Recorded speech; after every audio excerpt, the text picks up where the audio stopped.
லெபனானின் தெற்கு பகுதியில் ஹிஸ்புல்லா அமைப்பினரை குறிவைத்து இஸ்ரேல் தாக்குதல் நிகழ்த்தி வந்த நிலையில் விமானப்படை தாக்குதலில் ஹிஸ்புல்லா அமைப்பின் தலைவர் ஹசன் மரணமடைந்திருப்பதாக இஸ்ரேல் ராணுவம் கூறியிருக்கிறது. அண்மை செய்தியாக பார்த்துக் கொண்டிருக்கிறோம். விவரங்களோடு செய்தியாளர் பாலவெற்றிவேல் இணைந்திருக்கிறார். பாலவெற்றிவேல், நேற்றைய தினம் பெய்ரூட்ல மிகப்பெரிய தாக்குதலை இஸ்ரேல் நிகழ்த்தியிருந்தாங்க. அதுல ஹிஸ்புல்லா அமைப்பின் தலைவர் ஹசன் மரணமடைந்திருப்பதாக இஸ்ரேல் ராணுவம் தரப்பிலிருந்து சொல்லப்பட்டிருக்கு. இந்த சம்பவம் குறித்து லெபனான் தரப்பிலிருந்து ஏதாவது சொல்லியிருக்கிறாங்களா? ஆனந்தி, இஸ்ரேல் ராணுவம் 23வது நாளாக லெபனான் மீது வான்வெளி தாக்குதல் நடத்தி வருகிறது.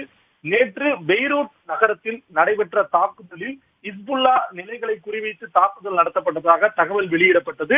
அதில் ஹிஸ்புல்லா அமைப்பின் மிக அதிகாரம் மிக்க தலைவராக விளங்குகிற ஹசன் நசருல்லாவும் அந்த கட்டிடத்தில் இருந்ததாகவும் அவரும் மரணமடைந்ததாகவும் நேற்றிலிருந்தே செய்திகள் வெளியாகின.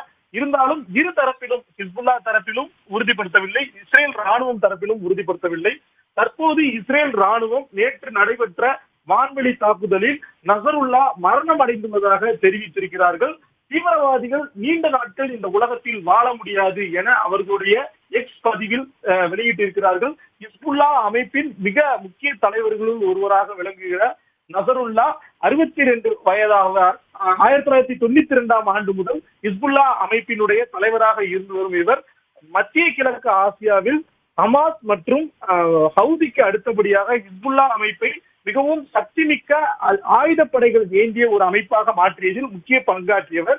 இந்நிலையில் அவர் மரணமடைந்துள்ளதாக இஸ்ரேல் ராணுவம் தெரிவித்துள்ள நிலையில ஹிஸ்புல்லா அமைப்பினர் சார்பில் இதுவரை அவருடைய மரணம் தொடர்பாக எந்த விதமான பதிலும், அவர் உயிரோடு இருப்பது குறித்தான ஆதாரங்களையும் வெளியிடவில்லை. ஆனால் ஈரான் ஊடகங்களை சேர்ந்தவர்கள் மற்றும் தற்போது நசருல்லா பதுங்குக்குழியில் இருப்பதாக தெரிவித்திருக்கிறார்.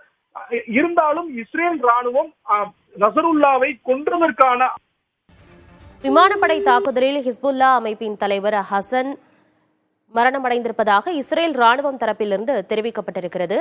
ஆனால் இது குறித்து லெபனான் தரப்பிலிருந்தோ அல்லது ஹிஸ்புல்லா அமைப்பு தரப்பிலிருந்தோ எதுவும் உறுதிப்படுத்தப்படவில்லை என நமது செய்தியாளர் பாலவெற்றிவேலும் செய்திகளை வழங்கியிருந்தார்.